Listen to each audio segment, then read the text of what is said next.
Hello guys, my name is Hitesh Ruhela and welcome to knowledge with Hitesh.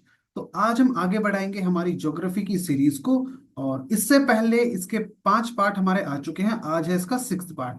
तो आज का जो हमारा टॉपिक है वो होगा हमारा एटमॉस्फेयर, है ना। जो हमारी अर्थ है इसका एटमॉस्फेयर। तो चलो अब क्लास को स्टार्ट करते हैं। और आपको अब आपकी स्क्रीन पे दिखेगी एक पीडीएफ। तो देखो भाई, ये पीडीएफ आप लोग को शो हो रही है ना। अब जो एटमॉस्फेयर है वो क्या होता है, सबसे पहले हम ये देखते हैं। ये हमारा जो अर्थ है, अगर मैं आपको नीचे करके दिखाऊं यहाँ पे, आप देखोगे कि हमारी जो अर्थ है इसके ऊपर गैस की एक लेयर है ना। जैसे आप देखोगे, अगर हम स्पेस से हमारी अर्थ को देखते हैं तो हमें विजिबल हो पाता है एटमॉस्फेयर, ये हमारी अर्थ है। और इसके ऊपर यहाँ से लेके यहाँ तक, ये जो आपको ये लाइन दिख रही है ना, एक रोशनी टाइप दिखती है, एक लेयर दिखती है और गैसेस की। तो ये है हमारा एटमॉस्फेयर। और आज हम इसी के बारे में जानेंगे, इसी की लेयर्स, ये सारी चीजें। ठीक है, तो सबसे पहले देखो, एटमॉस्फेयर क्या होता है। ये एक ब्लैंकेट है ना, ब्लैंकेट की तरह है अर्थ के चारों तरफ, और ये अर्थ के पूरा अर्थ को कवर कर रखा है इसने। और ये क्या है, मेनली है ये हमारी गैसेस, है ना। गैसेस हैं जो हमारी अर्थ के चारों तरफ हैं। और आप देखोगे, ये जो गैसेस हैं, है ना, गैसेस का आप कैसे अलग अलग टाइप की गैसेस हैं, गैसेस का मिक्सचर है एटमॉस्फेयर हमारा, अलग अलग लेयर्स में। और ये हमारी अर्थ पे क्यों है, किस वजह से है, तो आपको पता होना चाहिए। ये हमारी अर्थ की ग्रेविटी की वजह से है ना। And it is held near the earth surface due to the earth gravitational attraction, है ना। जो हमारी अर्थ की ग्रेविटी है, ग्रेविटेशनल फोर्स है, उसकी वजह से हमारी अर्थ के ऊपर एटमॉस्फेयर है। ये भी आपको पता होना चाहिए। अब चलो आगे बढ़ते हैं। देखो, जो हमारा एटमॉस्फेयर है इसकी भी कुछ हाइट है। अगर मैं आपको एग्जांपल दूं, ये सपोज करो ये हमारी अर्थ है, अर्थ का सरफेस है। ठीक है, अर्थ के सरफेस से इसकी हाइट होगी, है ना, जैसे हम ऊपर जाएंगे हाइट पे जाएंगे। और ये ग्राउंड लेवल है, सी लेवल है, जीरो, उसको हम जीरो डिनोट करते हैं। इसके ऊपर हम जाएंगे, यहाँ पे सपोज करो 10 किलोमीटर ऊपर आ गए, हाइट पे आ गए। इससे ऊपर जाएंगे, फिर यहाँ पे आ गए 100 किलोमीटर हाइट की आ गई। फिर ऐसे ही अगर हम स्पेस में आ जाते हैं, लगभग हमारा 1800 से 1000 किलोमीटर। ठीक है, यहाँ से अर्थ सरफेस से इतना ऊपर है। तो आपने देखा होगा कि हमारी जो 99% गैसेज हैं, है ना, वो 99% गैसेज हमारी कहाँ पे है, 30 किलोमीटर के अंदर अंदर सरफेस से। अगर मैं 30 किलोमीटर यहाँ पे रखता हूँ, मैं यहाँ पे रखता हूँ 30 किलोमीटर, है ना, तो इस वाले पार्ट पे हमारी क्या है, 99% गैसेज है। और इसके ऊपर बाकी की 1% गैसेज इसके ऊपर है, हमें देखने को मिलती है। ठीक है, तो ये आपको पता होनी चाहिए कि 99% ऑफ गैसेज हमारी कहाँ पे है, 30 किलोमीटर के अंदर अंदर है सरफेस से। और जो हमारे 99% डस्ट पार्टिकल्स और वाटर वेपर्स हैं, वो हमारे 10 किलोमीटर के अंदर अंदर है, मतलब कि सरफेस से लेके इस वाले पार्ट तक, है ना, यहाँ तक हमारे क्या है, वाटर वेपर्स और डस्ट पार्टिकल्स 99%। और बाकी के 1% कहाँ है, ऊपर है ना। तो ये सब भी आपको पता होना चाहिए। और एटमॉस्फेयर में ऐसा मत सोचना कि सिर्फ गैसेस ही हैं। गैसेस के अलावा आपको डस्ट पार्टिकल्स मिलेंगे, वाटर वेपर्स मिलेंगे, आइंस मिलेंगे, इलेक्ट्रिकली चार्ज्ड आइंस हम आगे पढ़ेंगे, है ना। क्लाउड्स हैं, बहुत सारी चीजें हैं, हम आगे पढ़ेंगे उनके बारे में। देखो, ये तो क्लियर है आप लोगों को। ठीक है, तो वही है जो मैंने आपको समझाया, वही। ठीक है, ये हमारी अर्थ का सरफेस दिखा रखा है इस फोटो में, देखो आप। और ये जो ऊपर आपको दिख रही है यहाँ से यहाँ तक ये वाला पार्ट, ये क्या है, ये हमारी अर्थ का एटमॉस्फेयर है। तो ये भी आपको पता होना चाहिए कि ये हमारी अर्थ का एटमॉस्फेयर है। ठीक है भाई, अब आगे बढ़ते हैं। अब हम बात कर लेते हैं हमारे एटमॉस्फेयर में कौन कौन सी गैसेस हैं। सबसे ज्यादा हमारे एटमॉस्फेयर में गैसेस है नाइट्रोजन। ठीक है, नाइट्रोजन सबसे ज्यादा है, और इसका फॉर्मूला क्या है, N2। N2 से हम इसको डिनोट करते हैं नाइट्रोजन को। और कितनी है, अप्रोक्स आपका 78% के करीब है। ये बचपन से हम पढ़ते आ रहे हैं ना कि नाइट्रोजन सबसे ज्यादा है, 78% के करीब है। उसके बाद है ऑक्सीजन, है ना, O2 से इसको डिनोट करते हैं। ये हमारी 20, हम 21% बोलते हैं इसको, है ना, 78 और 21% के करीब। ठीक है, ये आपकी एग्जैक्ट फिगर्स बता रखी हैं। और अप्रोक्स में आप 21 बोल सकते हो। मैं तो आपको यही सजेस्ट करूंगा कि आप एग्जैक्टली याद करो। ठीक है, 20.95 और 78.08 नाइट्रोजन। इसके बाद ये फर्स्ट नंबर पे है, सेकंड पे, थर्ड पे आ जाती है आर्गन, है ना। आर्गन हमारी थर्ड नंबर पे है, लेकिन मोस्टली लोग क्या बोलते हैं, कार्बन डाइऑक्साइड। नहीं, वो गलत है। कार्बन डाइऑक्साइड हमारी फोर्थ नंबर पे है। और आर्गन को हम AR से फॉर्मूला इसका डिनोट करते हैं, और 0.93% है। ठीक है, परसेंट बताया हुआ है यहाँ पे। यहाँ पे क्या बताया हुआ है? परसेंट, 100% में से। ये टोटल अगर हमारे एटमोस्फेयर में 100% गैसेज हैं, तो उसमें से कितनी परसेंट कौन सी गैस है, वो है। और फोर्थ नंबर पे हमारी कार्बन डाइऑक्साइड, जिसको हम CO2 के नाम से जानते हैं ना, फॉर्मूला इसका, और ये है 0.036%। ठीक है।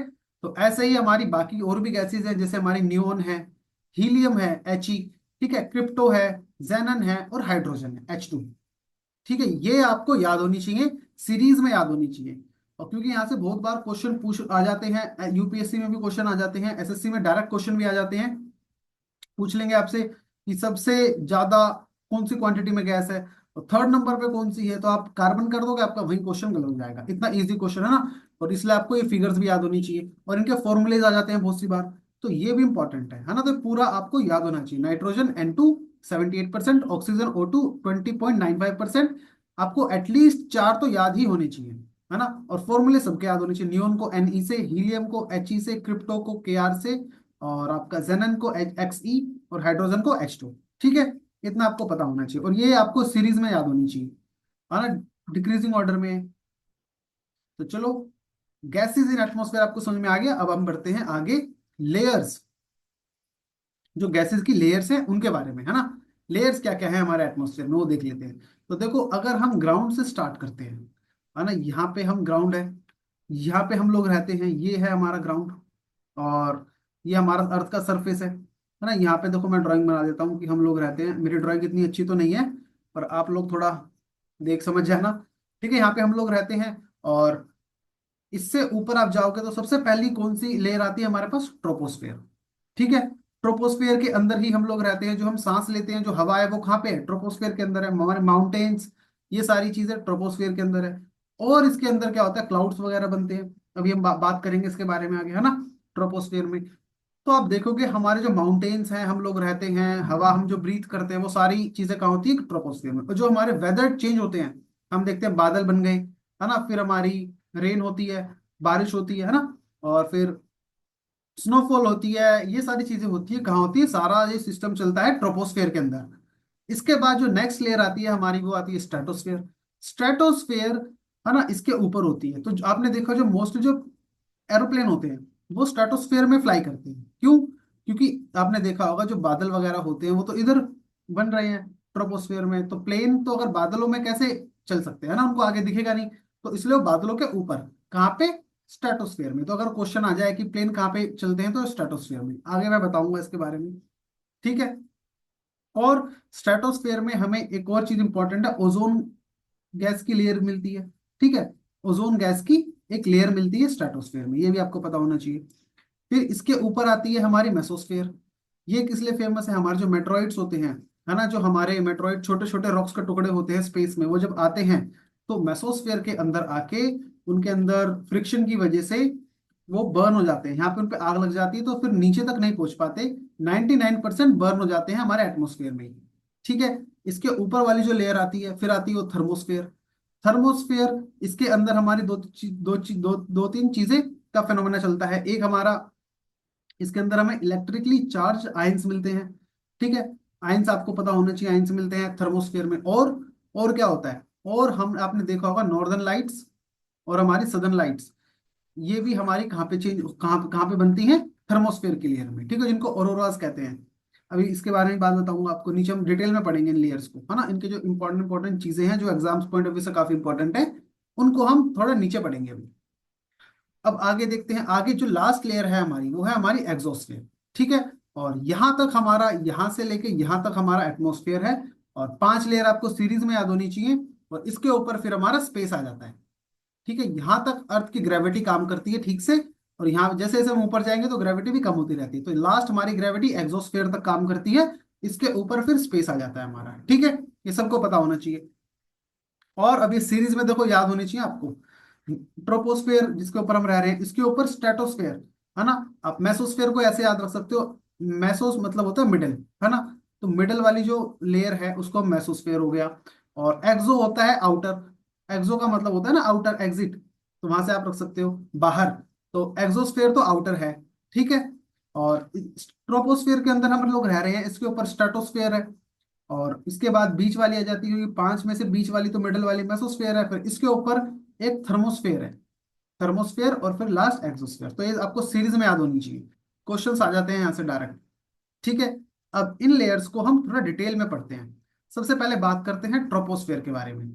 ये देखो लास्ट वाली लेयर है ना, वो लास्ट मतलब अगर हम ऊपर से देखें, अगर हम स्पेस से देखें तो लास्ट है, अगर हम अर्थ के सरफेस से देखें तो फर्स्ट लेयर है।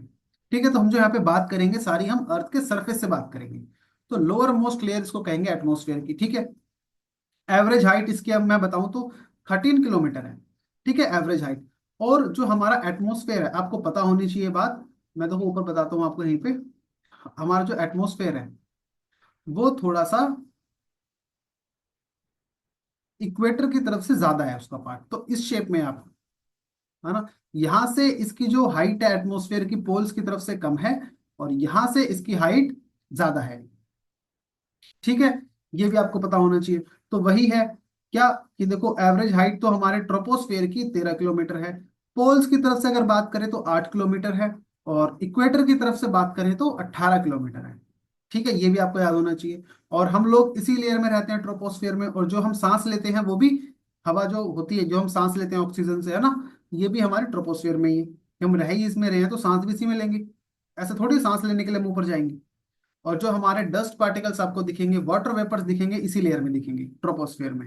अभी हमने पढ़ा था ना, हमारे जो डस्ट पार्टिकल्स है और जो वाटर वेपर्स है कहाँ तक है, ये आपके 10 किलोमीटर तक की रेंज के अंदर है ना। तो 10 किलोमीटर तक हमारी यही है, क्योंकि 13 किलोमीटर तक तो यही है ट्रोपोस्फेयर, तो ये सारे डस्ट पार्टिकल्स हमारे कहाँ पे होंगे, यहीं पे होंगे। ठीक है, डस्ट पार्टिकल्स, वाटर वेपर्स। आगे देखते हैं, जो भी हमारे सारे वेदर फोनोमेना होते हैं, जैसे कि रेनफॉल हो गया, फॉग हो गया, है ना, हेल स्टॉर्म हो गया, ये सारे, या स्नोफॉल हो गया, ये सारे कहाँ पे होते हैं, ट्रोपोस्फेयर के अंदर ही होते हैं। क्यों होते हैं, क्योंकि इसके अंदर ही हमारा वो बनता है, क्लाउड फॉर्मेशन होता है। इसी लेयर में हमारे क्लाउड बनते हैं, तो इस जो भी फेनोमेना होते हैं सारे इसी लेयर में होते हैं। ठीक है, और जो ये आपको पता होना चाहिए, जो हमारा ट्रोपोस्फेयर है ये हमारे एटमोस्फेयर का सबसे डेंसिएस्ट पार्ट है ना, डेंसिएस्ट लेयर है, सबसे ज्यादा डेंस है, सबसे ज्यादा जो, क्योंकि ग्रेविटी जितना हम सरफेस पे आएंगे उतनी ज्यादा ग्रेविटी ज्यादा वर्क करेगी, तो ज्यादातर गैसेस को, है ना, ज्यादातर जो गैस है उनको खींचा हुआ है अर्थ ने अपने सरफेस की तरफ, तो ज्यादातर जो गैस का कंप्रेशन मिलेगा हमें, डेंसिटी मिलेगी ज्यादातर कहाँ पे, ट्रोपोस्फेयर में। इसलिए आपको पता होना चाहिए, अर्थ के सरफेस वाला पार्ट है, अर्थ के सरफेस से टच है ट्रोपोस्फेयर, है ना, एटमोस्फेयर का पार्ट ये, और तो इसलिए सबसे डेंस पार्ट है। और टेम्परेचर देखोगे आप इस लेयर के अंदर, तो जैसे जैसे हम हाइट पे जाएंगे, है ना, हम जाएंगे तो टेम्परेचर हमारा क्या होता रहेगा, टेम्परेचर हमारा गिरता रहेगा, माइनस में जाता रहेगा, मतलब माइनस होता रहेगा, माइनस में नहीं जाएगा, कम होगा। आप कह सकते हो हाइट यहाँ पे अगर हम बढ़ाएंगे तो टेम्परेचर में हमें गिरावट दिखेगी, टेम्परेचर डिक्रीज होगा, हाइट और टेम्परेचर। ठीक है, ये आपको पता होना चाहिए। और इसको हम कहते हैं नॉर्मल लैप्स रेट। क्या होता है, देखो हर 165 मीटर की हाइट, मतलब कि अगर सपोज करो हम माउंटेन्स पे जाते हैं, ठीक है, यहाँ पे क्या है, जीरो लेवल, अगर हम इससे यहाँ पे चले जाएंगे 165 मीटर पे, तो जो हमें टेम्परेचर यहाँ पे सपोज करो कि 20 डिग्री मिल रहा था, एग्जाम्पल दे रहा हूँ मैं, 20 डिग्री मिल रहा था, ठीक है, 20 डिग्री सेल्सियस, तो ये हमारा यहाँ पे 160, ये कितना हाइट है, 165 मीटर, तो 1 डिग्री कम हो जाएगा। ठीक है, अब यहाँ पे हमें 19 डिग्री सेल्सियस का टेम्परेचर दिखेगा। तो ये आपको पता होना चाहिए कि 20 डिग्री सेल्सियस से 19 डिग्री सेल्सियस 1 डिग्री का फर्क आया, कितने पे फर्क आता है, अगर हम 165 मीटर की हाइट पे जाएंगे तो। ठीक है, और इसको कहते हैं हम नॉर्मल लैप्स रेट। और ये आपको पता होना चाहिए कि नॉर्मल लैप्स रेट क्या कहता है, नॉर्मल लैप्स रेट कहता है अगर हम 165 मीटर की हाइट पे जाएंगे, है ना, और तो हमें कितने गिरावट दिखेगी टेम्परेचर में, 1 डिग्री की गिरावट, 1 डिग्री सेल्सियस। ठीक है भाई, अब चलो आगे बढ़ते हैं। अब हम देखते हैं जो ट्रोपोस्फियर, इसके ऊपर वाली लेयर कौन सी आती है, जैसे ट्रोपोस्फियर तो ये है ना, यहाँ से यहाँ तक, और इसके ऊपर वाली लेयर आती है हमारी स्ट्रेटोस्फियर। और ये जो लेयर है स्ट्रेटोस्फियर, इसके और इसकी जो बाउंड्री बनाता है, कौन सी, इसको कहते हैं ट्रोपोपोज, और ये ट्रोपोस्फियर का ही पार्ट है। ठीक है, पता होना चाहिए, ये जो ट्रोपोपोज है, ये जो लेयर है हमारी बाउंड्री है ट्रोपोस्फियर और स्ट्रेटोस्फियर की, ये 1 किलोमीटर से 1.5 किलोमीटर तक है। ठीक है, और किसका पार्ट है, ट्रोपोस्फियर का ही पार्ट है। ठीक है, अब चलो आगे बढ़ते हैं हम नेक्स्ट लेयर पे, हमारी स्ट्रेटोस्फेयर। इसके ट्रोपोस्फेयर से ऊपर second layer of the atmosphere from the earth, है ना, अर्थ से सेकंड है, ऊपर जाएंगे तो। और 50 किलोमीटर तक है अर्थ से, जैसे मैंने बताया यहाँ से सरफेस से लेके यहाँ तक कितनी है, 18 किलोमीटर तक इसकी एवरेज हाइट है। 18 या 13 मान लो, 13 किलोमीटर तक एवरेज हाइट है ट्रोपोस्फेयर की, है ना। अभी और 13 से लेके ऊपर 50 तक, ये 50 है, 50 कहाँ थे, जीरो से है। तो 13 से या 18 से 50, ये है हमारा स्ट्रेटोस्फेयर। ठीक है। और इसका जो लोअर पोर्शन है वहां पे हमें ओजोन गैस देखने को मिलती है, जैसे मैंने आपको बताया, ओजोन गैस। और उसकी इसीलिए हम इसको ओजोनोस्फेयर के नाम से भी जानते हैं, है ना। और ये कैसी ओजोन होती है, ये होती है गुड ओजोन। गुड ओजोन क्यों गुड ओजोन होती है? क्योंकि जो सन से जो हमारे हार्मफुल रेज आती हैं, है ना, खास करके UV rays, ultraviolet rays आती हैं, उसको ये एब्जॉर्ब कर लेती है और अर्थ के सरफेस पे नहीं पहुंचने देती। जिसकी वजह से अगर वो अर्थ के सरफेस पे आएंगी, वो हार्मफुल रेज होती हैं, तो हमें अलग अलग टाइप की स्किन डिजीज हो जाएंगी, हमारी आईज वीक हो जाएंगी, है ना, इन्फेक्शन हो जाएगा आईज में, स्किन में इन्फेक्शन हो जाएगा, तो अलग अलग टाइप की डिजीज हो जाएंगी। तो इसलिए ये एक अच्छी, हम इसको ओजोन मानते हैं, गुड ओजोन, जो कि हमें कहाँ पे मिलती है, स्ट्रेटोस्फेयर में। ये एक लेयर मिलती है हमें, ठीक है, स्ट्रेटोस्फेयर में। लेकिन एक जो हमें अगर ओजोन ट्रोपोस्फेयर में ही मिलती है, अभी जो ऊपर ट्रोपोस्फेयर हमने पढ़ा, है ना, ट्रोपोस्फेयर के अंदर अगर आपको ओजोन मिले, तो उसको हम एज अ पोल्यूटेंट ट्रीट करते हैं। उसको हम क्या कहते हैं, पोल्यूटेंट है। ठीक है। तो ये आपको पता होना चाहिए। तो इसको हम कैसी ओजोन कहते हैं, बैड ओजोन कहते हैं। अगर आपको वही स्ट्रेटोस्फेयर में मिले तो उसको हम गुड ओजोन कहेंगे, क्योंकि हमें प्रोटेक्शन प्रोवाइड कर रही है। ठीक है। तो ये भी आपको पता होना चाहिए। और ये हो गया। अब देखो, अब मैंने आपको बताया था कि जो जितने भी हमारे क्लाउड्स फॉर्मेशन हो रहा है वो ट्रोपोस्फेयर में हो रहा है ना। स्ट्रेटोस्फेयर में कोई क्लाउड फॉर्मेशन नहीं होता, तो इसलिए फ्री है क्लाउड से। और फ्री है तो इसलिए एरोप्लेन्स हमारे कहाँ पे फ्लाई करते हैं, स्ट्रेटोस्फेयर में, क्योंकि क्लाउड से ऊपर ही तो फ्लाई करते हैं ना।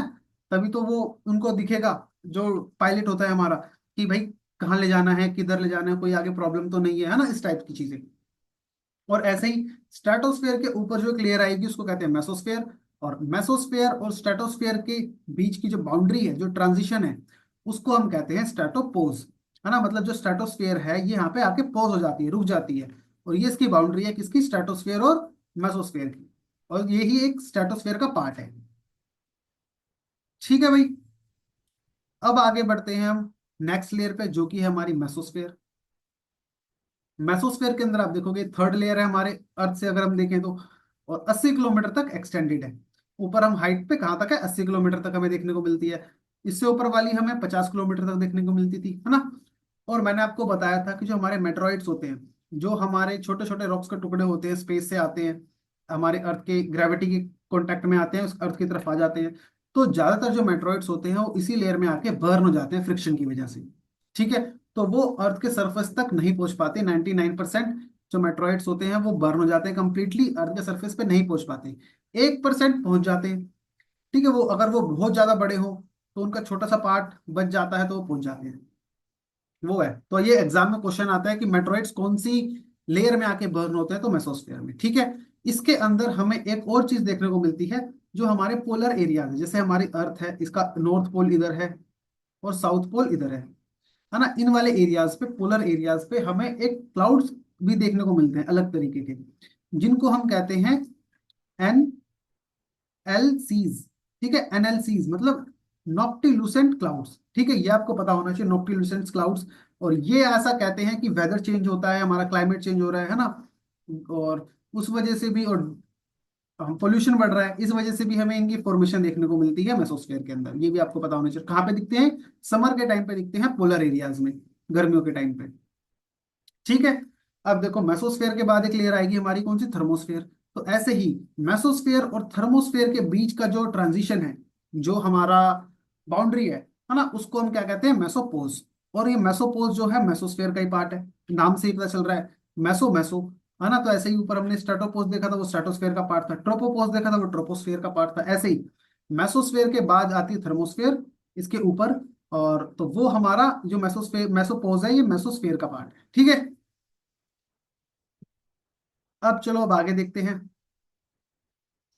आगे लेयर आती है हमारी थर्मोस्फेयर।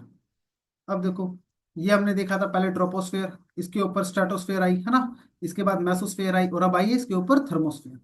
ये फोर्थ लेयर है, अगर हम नीचे से देखें तो, है ना, ऐसे जा रहे तो फोर्थ लेयर है सरफेस से।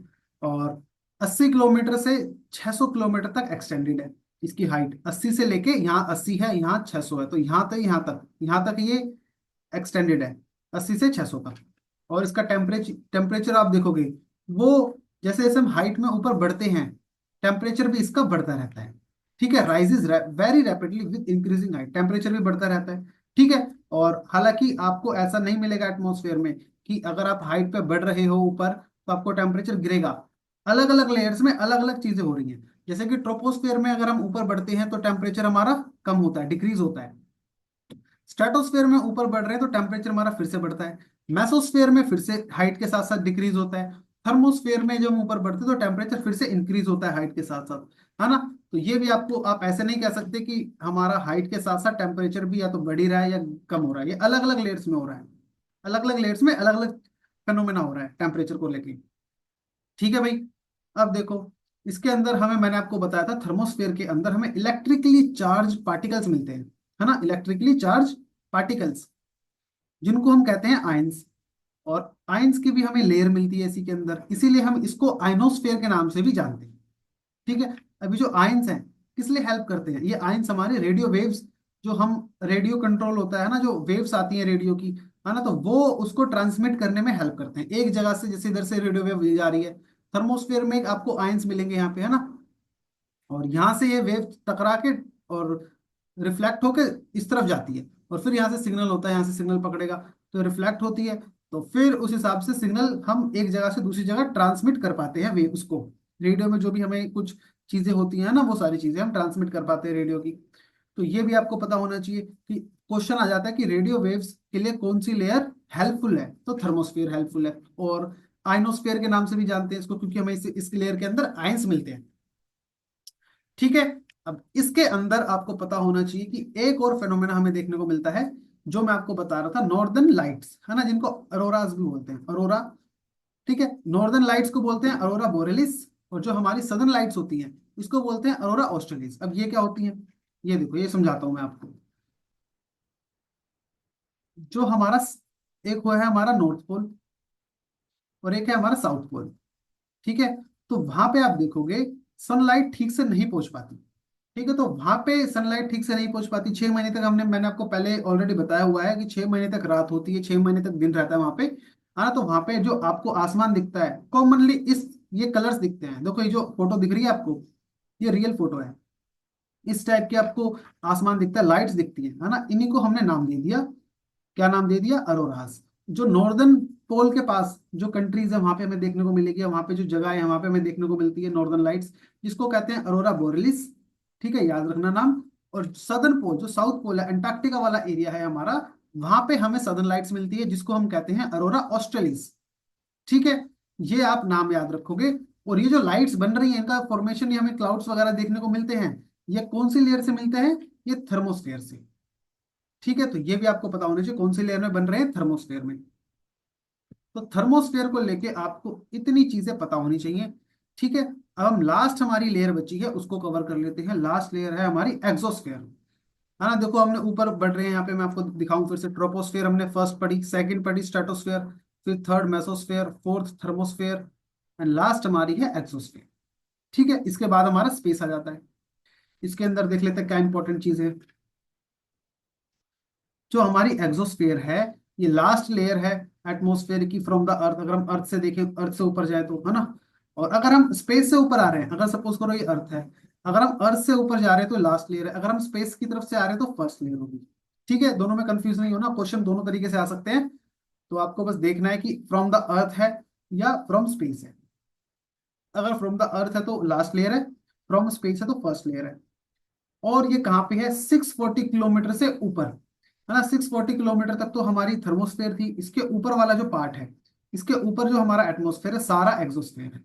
बहुत ही थिन लेयर है हमारी एटमोस्फेयर की, सबसे थिन लेयर है एक्सोस्फेयर, है ना।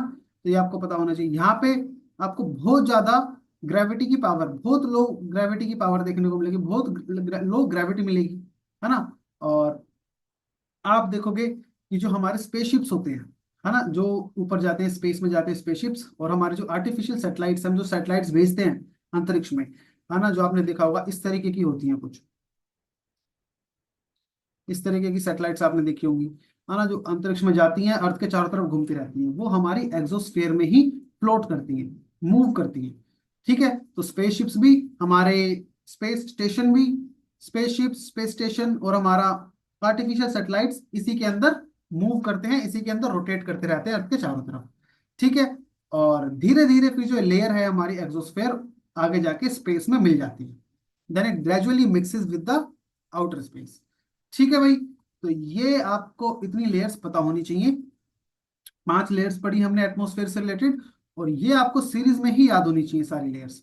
सीरीज में याद करोगे तो एग्जाम में, क्योंकि सीरीज में आती हैं, और क्या क्या किस लेयर में क्या क्या चीजें इंपॉर्टेंट है वो मैंने आपको बता दिया। और इसी के साथ हम इस क्लास को यहीं तक ही रखते हैं। ठीक है, तो अगर आपको ये वीडियो इंफॉर्मेटिव लगी तो वीडियो को लाइक करो, चैनल को सब्सक्राइब करो, और मैं मिलूंगा आपसे नेक्स्ट वीडियो में। नेक्स्ट हम ज्योग्राफी की जो सीरीज है हमारी, इसकी नेक्स्ट जो हम पार्ट करेंगे उसके अंदर मैं आपसे मिलूंगा। ओके जी, बाय सबको।